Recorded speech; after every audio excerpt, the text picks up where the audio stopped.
Bueno, la estructura de la ponencia, tal y como la hemos organizado, vamos a empezar con una introducción sobre la problemática actual para la gestión de los residuos que generamos.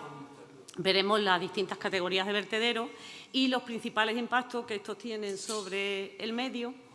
Después entraremos en las fases de vida de un vertedero para que lo veáis un poco más cercanos y asequibles. Un vertedero, pues lo que es la fase de construcción, la fase de explotación y cuando haya terminado su capacidad de almacenamiento, el proceso de sellado. Porque la vigilancia, como ya veréis después, el postclausura es importantísima, ¿no? Si no es adecuado el sellado y demás, puede provocar muchos impactos sobre el medio. Y después, seguidamente, María os hablará sobre los procedimientos de análisis y control, cómo se articulan las inspecciones ambientales brevemente y finalizará con las actuaciones de los agentes de medio ambiente en vertedero, ¿vale? Nosotros, la introducción, voy a meter una pequeña introducción para ver el marco actual, cómo está el tema de vertedero. Dentro del marco global europeo, nuestra ley de residuos y suelos contaminados, la 22/2011, establece unas prioridades de tratamiento. Eso es lo que os he comentado, que eso es lo que vamos a ver. Las prioridades de tratamiento meten primero lo que es la prevención. El objetivo es la minimización de la generación de residuos. Mientras menos tengamos, menos residuos hay que gestionar. Después, en segundo lugar, la preparación para la reutilización, porque por un lavado o una reparación sencilla puede volver a ser útil para su función original sin necesidad de ningún tipo de tratamiento. En tercer lugar, el reciclaje, que ya implica más modificación, más transformación, pero que igualmente el residuo o partes del residuo pueda volver a ser útil al sustituir a otros materiales que hubieran sido necesarios, ¿no? De no estar esto.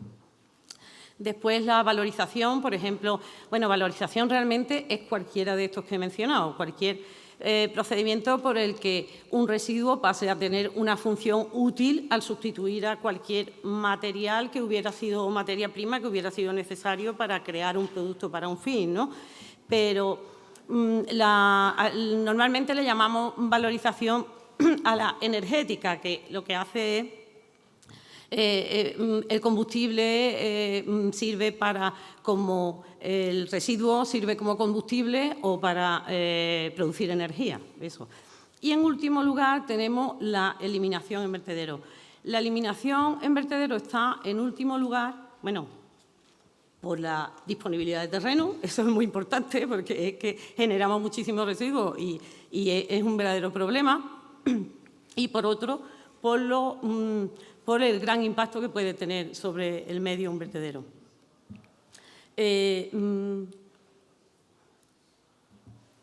Además de... estoy muy nerviosa, estoy que no me sale la palabra. Además de los vertederos, las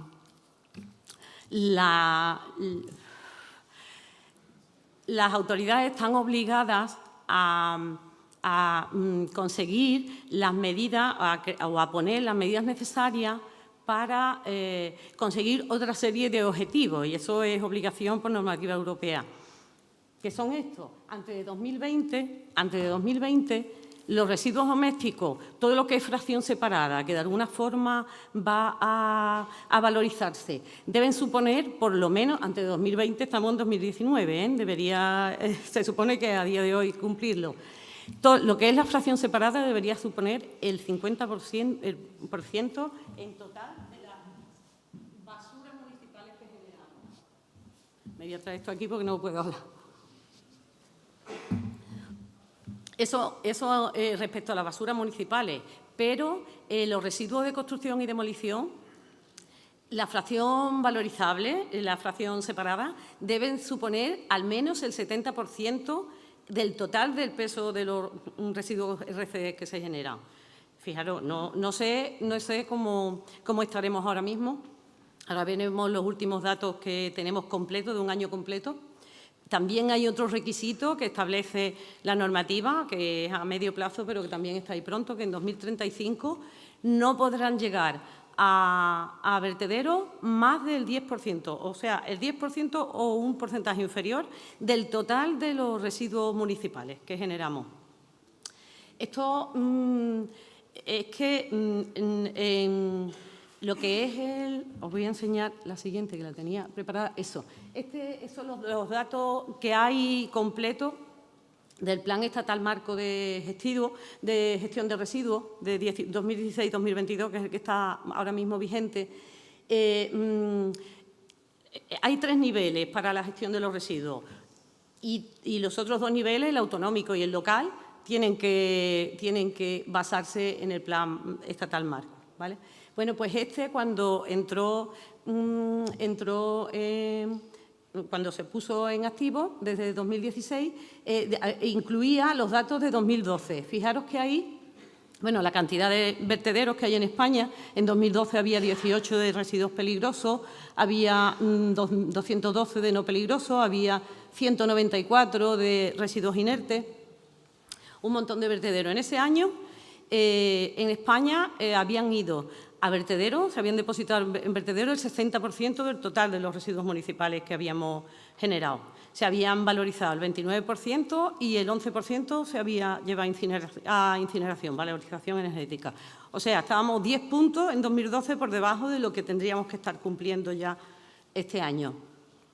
Esto no se trata ni más ni menos que de cambiar todo el espíritu de la normativa ahora mismo y lo que se pide de nosotros, de todos los que formamos parte del control y la gestión de los residuos, cambiar lo que es una economía lineal de extraer, producir, consumir, tirar, por una economía circular en la que una y otra vez los residuos entran en el proceso productivo para producir nueva materia prima y reducir al mínimo la generación de residuos.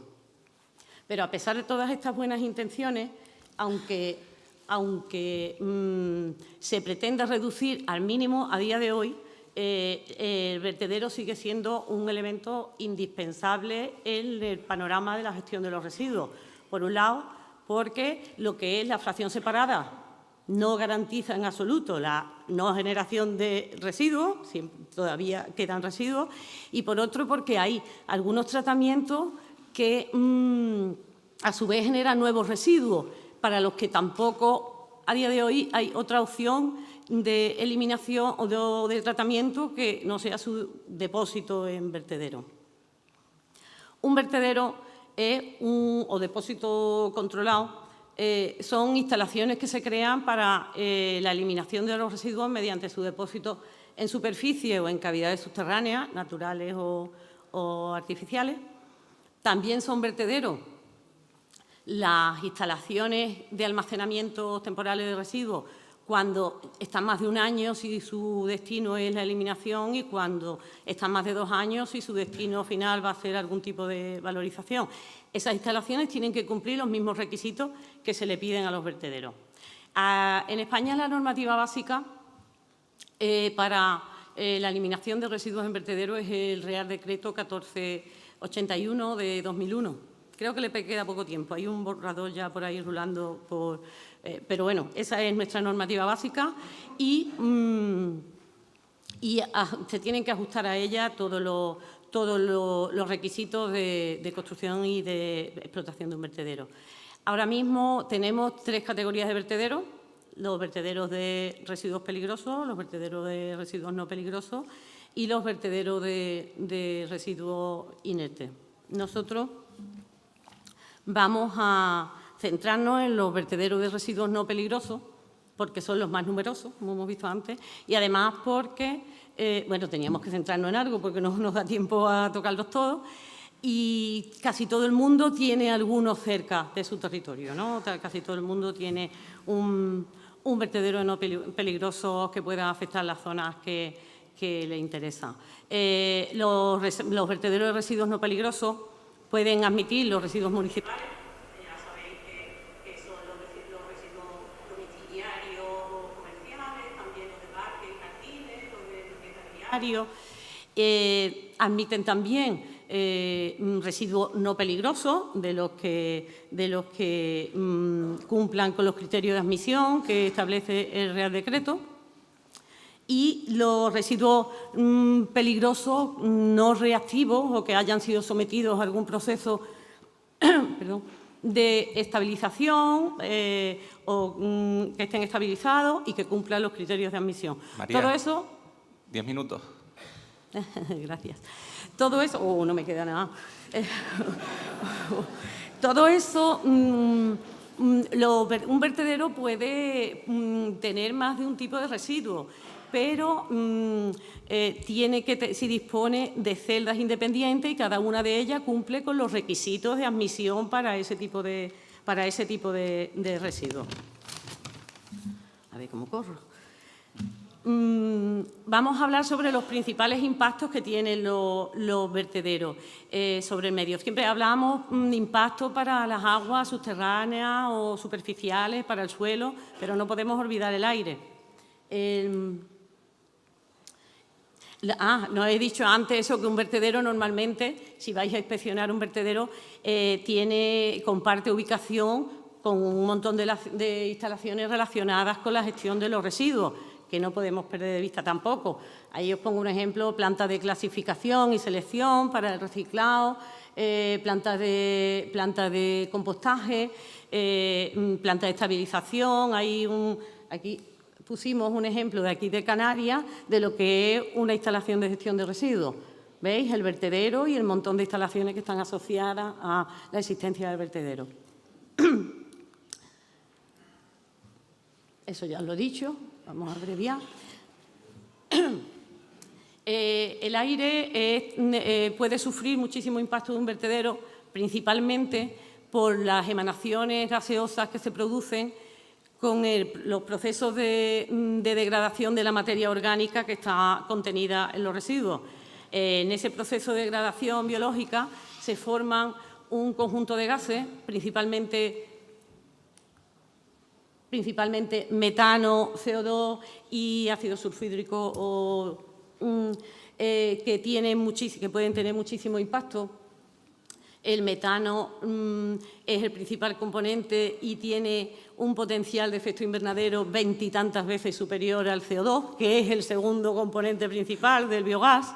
Biogás es como se le llama al conjunto de gases de un vertedero. Después el sulfhídrico es muy tóxico y encima produce problemas de malos olores. También las trazas de mercaptano, que forman parte del biogás, también producen malos olores.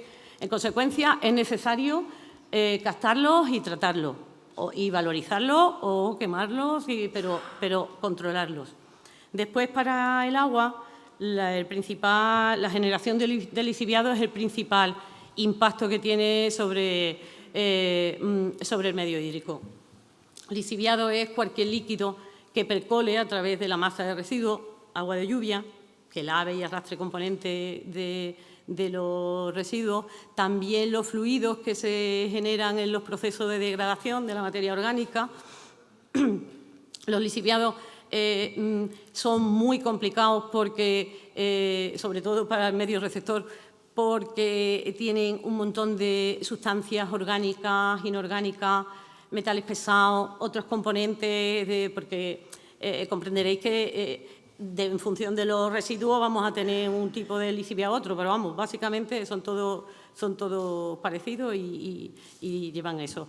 Una correcta gestión de los lixiviados que se producen en un vertedero es fundamental para evitar incidencias sobre el medio hídrico. Para el suelo, igualmente, la gestión de los lixiviados es el principal factor a tener en cuenta por afección. un lixiviado que escape afecta al suelo por las mismas condiciones.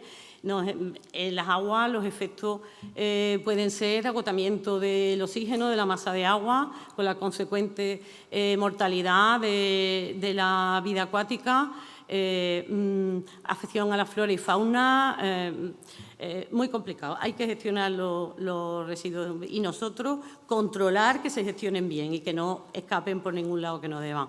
En un vertedero, ahora veremos en el proceso de construcción y si me da tiempo, es fundamental de principio la segregación. Toda agua limpia que pueda segregar de los lixiviados que se te generan sí o sí son lixiviados o aguas contaminadas que no hay que tratar. Entonces, que haya una correcta segregación, que estén las cunetas perimetrales siempre limpias, siempre, eso María después lo explicará mejor, pero que a simple vista es un elemento que no podemos perder de vista, que las aguas limpias vayan por donde deben ir y estén completamente separadas de las aguas contaminadas, los lixiviados. Pero los suelos, no solo la contaminación es su principal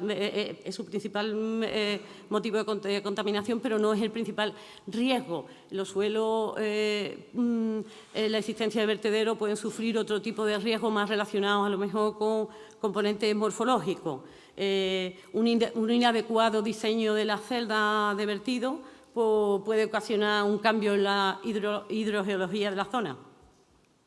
También la construcción de taludes. Taludes de elevada pendiente favorece los procesos erosivos. Pueden provocarse deslizamientos de la masa de residuos si no hay un adecuado diseño del lecho o si la compactación no es correcta. Después, la pérdida de la topografía si el sellado final no es el adecuado, todo eso son factores que afectan al suelo. Para intentar contrarrestar todas estas cosas, el Real Decreto 1481, en su no sé por dónde, estos son que metí de riesgos de deslizamiento de masas de residuos y fotos muy impactantes.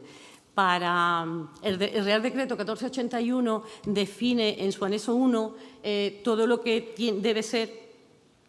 Tiene 3 anexos, que ahora lo pongo aquí para que lo vean. En el María, anexo 1. te quedan 3 minutos. Ay, Dios mío. Se dedica a lo que son requisitos generales para la ubicación, por lo que hemos estado hablando, el diseño, que no voy a poder después contaros más, que me gustaría, la construcción y toda la operación, ahí está regulado en ese anexo. Después, en el anexo 2, todo lo que son los procedimientos de criterio de admisión de residuos, porque cada vertedero puede admitir unos determinados residuos, como hemos dicho antes, y en el anexo 3 todo lo que son los procedimientos de control y vigilancia en la fase de explotación y de mantenimiento posterior, cuando se sella, ¿no? Pues, en general, el vertedero solo podrá ser autorizado para que cumpla con lo que son condiciones necesarias para impedir la contaminación del suelo, de las aguas superficiales y subterráneas. Para eso establece una premisa, aunque da también ahora el sándwich, os lo enseñaré, pero la premisa es que se consiga esto mediante aislar, que el vertedero se convierta en una cápsula. Entonces, esto se consigue mediante la combinación de una barrera geológica y una impermeabilización artificial. Aquí lo tenéis muy bien explicado por el propio Real Decreto. ¿Veis? Nosotros vamos a centrarnos en el del medio, de no peligroso. Establece unos grosores, ¿se me oye cuando me muevo para acá? Establece unos grosores mínimos del espesor y esas tierras tienen que cumplir con una permeabilidad muy rigurosa pero si no se consigue también les da la posibilidad de completarlo mediante una capa geológica artificial, arcillas, bentonita o algo, de forma que termine cumpliendo con los requisitos de permeabilidad que se pretende. Después de esto vamos ya con lo que es la impermeabilización artificial, que esta se hace por una lámina de polietileno de alta densidad con unos grosores que también se requieren. La lámina la protegemos con un geotextil abajo y arriba, eso se pone sobre la capa artificial o la natural si ha cumplido con la permeabilidad, y se hace para proteger. Tened en cuenta que esto no es para el tiempo que va a durar el vertedero, sino para toda la vida, para que esos residuos permanezcan ahí confinados. Entonces, pues, para evitar riesgos de punzamiento, de rotura, se le pone su geotextil encima, abajo y encima, y sobre ello, y para evitar la acumulación de lixiviados en el fondo del vaso que vaya a provocar problemas de estabilización por movimientos de la masa de residuos, eso, pues se pone una capa de drenaje de medio metro en la que se dispone una serie de tuberías ranuradas para recoger los lixiviados dirigidos hacia un colector central, hacia la parte más baja del vertedero, para recoger los lixiviados. Yo metí aquí esto es la disposición de la capa de polietileno. También, esto es colocando el drenaje en un vertedero, pero este es un esquema gráfico de cómo se tiene que gestionar los lixiviados en el vaso de vertido. Cuando vosotros veáis una balsa de lixiviados, eso viene de ese sistema de tubos ranuraditos en la pendiente adecuada para recogerlo en la parte más baja del vertedero y al final a su balsa. La balsa tiene que cumplir con las mismas condiciones de impermeabilización, con una lámina de polietileno también de alta densidad, y se le controla en el sentido de evacuación de las aguas, algún pozo de control de fuga. Eso es interesante. Si nosotros, porque tú lo mismo en superficie no puedes ver nada, ¿no? Pero para saber si ahí está escapando algo hacia acuíferos o que no debería, pues están esos pozos que podemos controlar. ¿Qué más os quiero contar en el tiempo que me queda tan corto?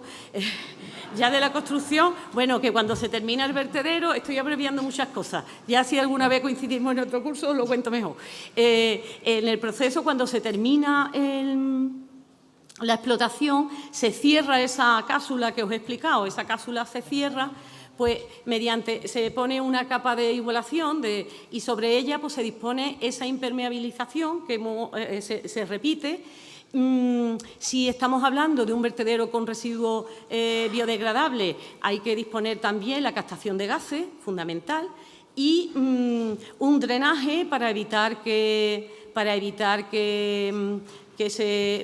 organizar las aguas que caigan sobre la zona, y se termina cubriendo con tierra y revegetando con especies que no sean muy hebraizantes, gramíneas, leguminosas, para evitar afecciones. Siempre lo que se está protegiendo aquí es el revestimiento artificial, que es lo que es susceptible de deterioro. Entonces, nosotros lo que vamos a conseguir, intentar, es mantener ese paquetito cerrado ahí por los siglos de los siglos. Si los lixiviados, una vez sellados, deben tender a desaparecer si no hay algo que esté entrando en la masa de residuos que no deba. Entonces, mediante ese sistema vamos a conseguir. Antes de terminar, os estoy contando el final, me estoy saltando la fase de explotación, pero para que veáis la mente cómo es al final un vertedero y esto es el conjunto de balsa. Esto es una foto que conseguimos María y yo, muy buena, se la robamos a uno en una ponencia, que se ve perfectamente, es que explica muy bien lo que os he estado diciendo. ¿Veis? La colocación, ahí ya no vemos la impermeabilización de la base, sí vemos el geotextil que lo protege y la capa de drenaje. No os he dicho que la capa de drenaje se le coloca también un geotextil para evitar la colmatación, para que a lo largo del tiempo permanezcan fluyendo bien las aguas por ahí. Y la capa de rodadura que se pone antes de disponer los residuos para igualar y para que todo se asiente en condiciones y la compactación se vaya haciendo bien. esto es un vertedero listo para empezar a depositar residuos. También es muy importante para la estabilidad de la masa y de los taludes la creación de bermas. Las bermas además servirían para poder acceder al frente de explotación de cada momento. Además, también se condicionan en anchura, no recuerdo si 4 o 5 metros la berma, pero que es un elemento indispensable también en la construcción del vertedero. Y el cerramiento, porque eso es para evitar depósitos incontrolados dentro del vertedero, como medida de seguridad o por el riesgo de incendio de los vertederos, que el metano tan bueno es como combustible como tan malo para el riesgo de explosiones e incendios en un vertedero. Si de repente ese metano ahí acumulado entra en contacto con el oxígeno del aire, porque esas condiciones de formación del biogás se dan, no sé si lo dije antes con los nervios, en condiciones anaeróbicas, sin presencia de oxígeno. ¿Vale? Te vas a comer 2 tiempo minutos para la fase de explotación. Venga. Te robo 2 minutos, María, solo. En la fase de explotación es muy importante que se controle el tipo de residuos que tienen que entrar, ¿no? Y eso está regulado en el anexo 2. Ellos tienen, la forma en que tiene la entidad explotadora de controlar el tipo de residuos es mediante 3 niveles. El más fuerte, que lo tiene que aportar el productor, es la caracterización previa, que eso es una información completa de residuos, su origen, sus características, el potencial lisiviado, todo eso. Eso lo tiene que tener el vertedero y vosotros, si hacéis una inspección, lo podéis pedir y lo tienen que tener allí. El segundo nivel, que eso ya lo hace el vertedero, se llama la prueba de seguimiento. Para un residuo que entra de forma regular en un vertedero, yo quiero saber si ese residuo sigue siendo igual o a ver si me están metiendo otra cosa. Pues establece la norma que cada 500 toneladas, o si no se da ese tonelaje, cada año haga una serie de pruebas de entre las mismas que se hacen para la caracterización previa, pero más sencillitas, y para comprobar que se trata del mismo residuo que a mí me metieron el primer día. Y después, en el funcionamiento regular en el vertedero, el tercer nivel, son las verificaciones in situ, que es lo que consiste cada día en revisar la documentación de residuos, que es el correcto, que es el que corresponde con lo que ellos piensan que viene, y una inspección visual tanto de la entrada en las instalaciones como su aspecto en el depósito. ¿Por qué? Porque no se pueden admitir en vertederos, y esto es lo que no podía dejar de decir, María, ahora tú ya lo completas, no se puede admitir en vertederos de ninguna manera residuos que no hayan sido sometidos, eso por lo que es la política global de gestión de residuos que no hayan sido sometidos a ningún tipo de tratamiento, por si se pueden valorizar para algo. Residuos en estado líquido, por riesgo para la masa. Por tanto, no se admite humedades superiores al 65%. Residuos que tengan temperaturas superiores a 50 grados, por temas de reactividad. Neumáticos usados, no pueden entrar en vertederos, ni enteros ni troceados. Con una salvedad, los de bicicleta y los muy grandes, esos de 1.400 milímetros que los pueden usar en el vertedero como elemento de protección, para que cuando no están las zonas impermeabilizadas todavía con residuos, pues sirven para que no las pueda levantar el aire y eso. Tampoco pueden entrar residuos infecciosos. Eso es un resumen general de lo que recoge para todos los vertederos. Tampoco os dije que un vertedero de residuos no peligrosos puede admitir peligrosos estabilizados, pero no pueden convivir en la misma celda con un residuo biodegradable, por razones obvias de peligrosidad. Y me quedo con un montón de cosas pendientes de contaros, pero no le robo más tiempo a María. Gracias.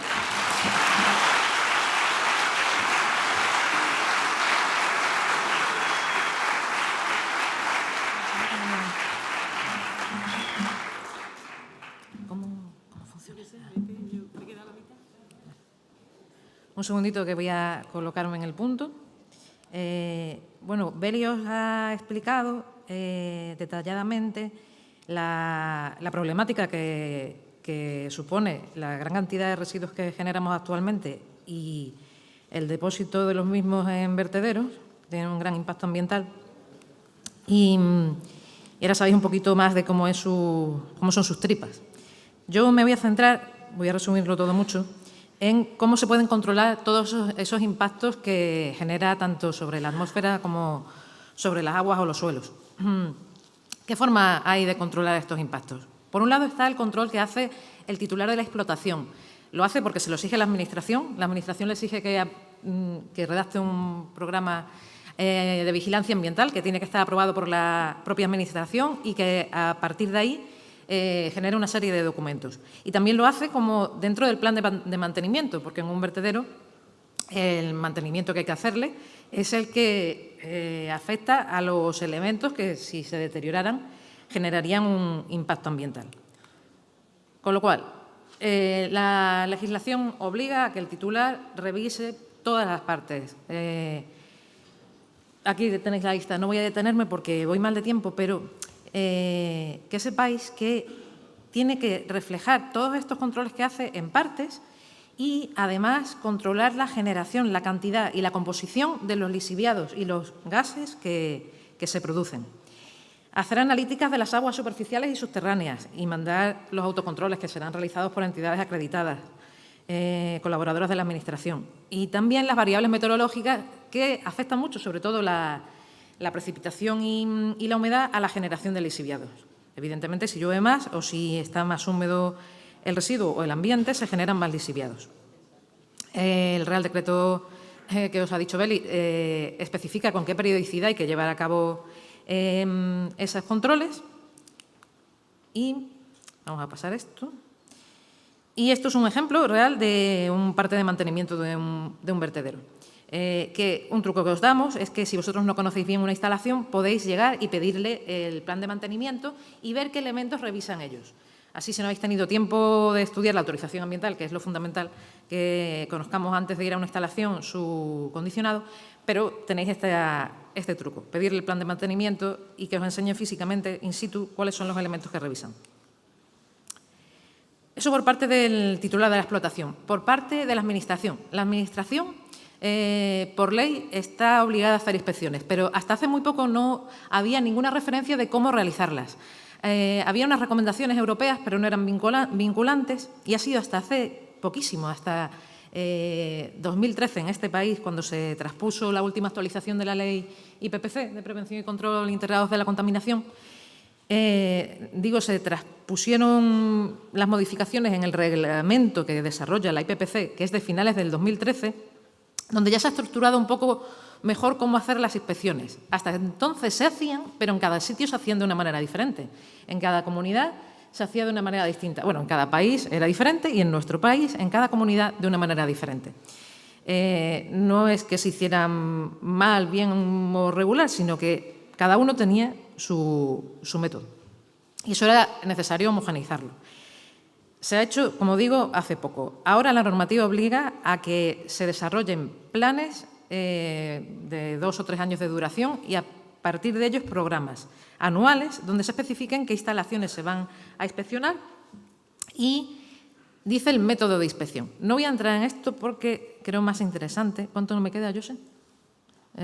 Creo más interesante ver algunos ejemplos reales. Bien, creo que paso de esta parte. El método general de inspección de una instalación es primero estudiarse su autorización ambiental, hacer una lista de chequeo de los condicionados ambientales que tiene, visitar la instalación, se levanta un acta, se toman fotografías, muy importantes las fotografías para que no se nos olvide nada, y bueno, se genera una serie de documentación que está regulada por la ley, como os digo, desde hace poco. Paso esto, estos son ejemplos reales. Nosotros en Andalucía formamos parte de los equipos de inspección. Depende de la provincia. En algunas provincias colaboramos plenamente con el equipo inspector, en otras nos encargamos de la fase de seguimiento posterior de las no conformidades detectadas. En cualquier caso, es fundamental que los agentes tengamos un papel aquí porque lo que se ha visto, y estos son ejemplos de Canarias, según también la normativa, obliga a que se publiquen los resultados de estas inspecciones en las páginas web. Hemos traído ejemplos de Canarias, esto es igual en todas las comunidades. Los resultados son malos. O sea, los informes de inspección en Canarias se representan de una manera muy gráfica con este código de colores y hemos revisado los de los vertederos que se han inspeccionado hasta ahora o los que están publicados en la web y todos el grado de cumplimiento es bajo. Paso esto, este era otro, el anterior era de aquí, este es del Hierro. Este es el conjunto. Quedan 5 minutos. 5. Bien. En Canarias, en las Islas Canarias, hay 8 vertederos. Están publicados los resultados de 5 de ellos. No quiere decir que no se hayan inspeccionado los otros 3. Lo que pasa es que siempre hay un retraso. Eso ocurre en todas las comunidades con la publicación de los informes. Pues de los 5 publicados, el grado de cumplimiento es bajo en 4 de ellos y en el que está un poco mejor es medio. Tampoco es que sea excelente. Esto solo refleja que hay un gran problema con la gestión de residuos y que los vertederos suponen un problema ambiental grave y que hay que cambiar la filosofía. Porque, aunque se ha mejorado el sistema de inspección, aunque ahora es homogéneo en todas las comunidades y en todos los países, vemos que el cumplimiento de la normativa es bajo y que no se puede quedar en unas inspecciones, por muy exhaustivas y bien planificadas que estén, que se hagan una vez al año, con suerte, porque la periodicidad está basada en los riesgos y las instalaciones con mayor impacto ambiental se revisan cada año. Las que tienen menos, cada 3, o menos de 3 años, cada menos de 3 años. Bien, cada año, pero cada año no, hay que estar allí en el terreno, igual que se vigila el monte, pues se vigilan las instalaciones contaminantes, entre ellas los vertederos. Y especialmente cuando llueve, cuando hacen aguas, que es cuando se pueden ver dónde están los problemas, por dónde van los lixiviados, dónde están los vertidos, qué es lo que está ocurriendo ahí. Estos son ejemplos de nuestra comarca. En nuestra comarca hemos visto de todo. Este es un vertedero de residuos no peligrosos estabilizados en una planta de inertización que tienen anexa y se producían vertidos recurrentes, pero no sabíamos de dónde venía porque había 3 instalaciones juntas. Entonces, no éramos capaces nunca de determinar el responsable porque íbamos tarde, llegábamos siempre tarde.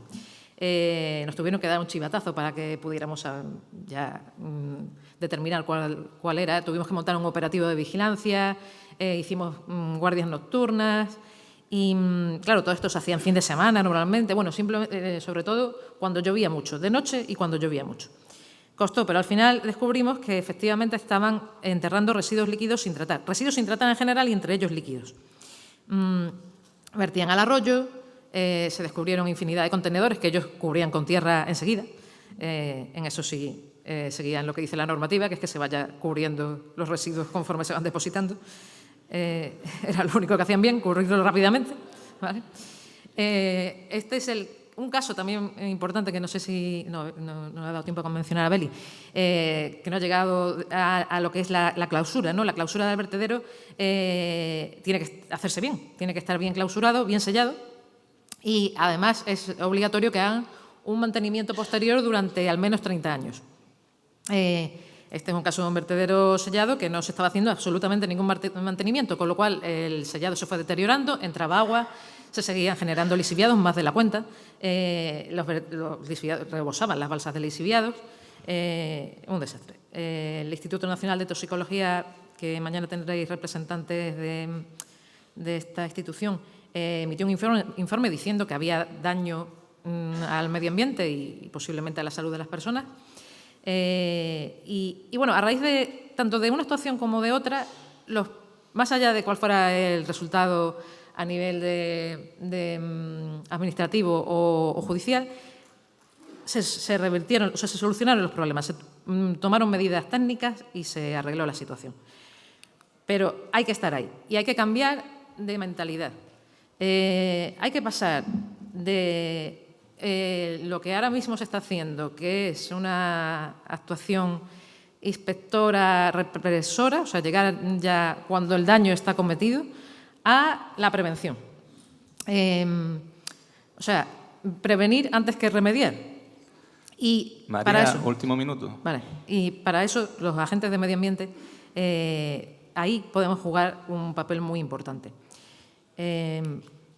Os traíamos ejemplos de imágenes que hemos tomado en nuestro trabajo y de cuestiones que hemos ido viendo. Quizá me voy a detener en una, que es bueno, aquí vais viendo, ¿no? Vertidos de lixiviados, la generación de espumas en los arroyos, balsas de lixiviados rebosando, asentamientos del terreno que han hecho desmoronarse la balsa, balsas con aliviaderos, o sea, balsas que tienen un sistema de vertido ya diseñado muy bien, además lo hacían muy bien, era muy bueno. Otra parecida, esto no procede, esto tampoco, el control de las aguas subterráneas también hay que hacerlo, en fin, esto... María, lo tenemos que dar por finalizado, cualquier Muy cosa bien. podemos ampliar después en la mesa de debate. De acuerdo, perfecto. Muchísimas gracias. Muy bien, pues espero que haya sido.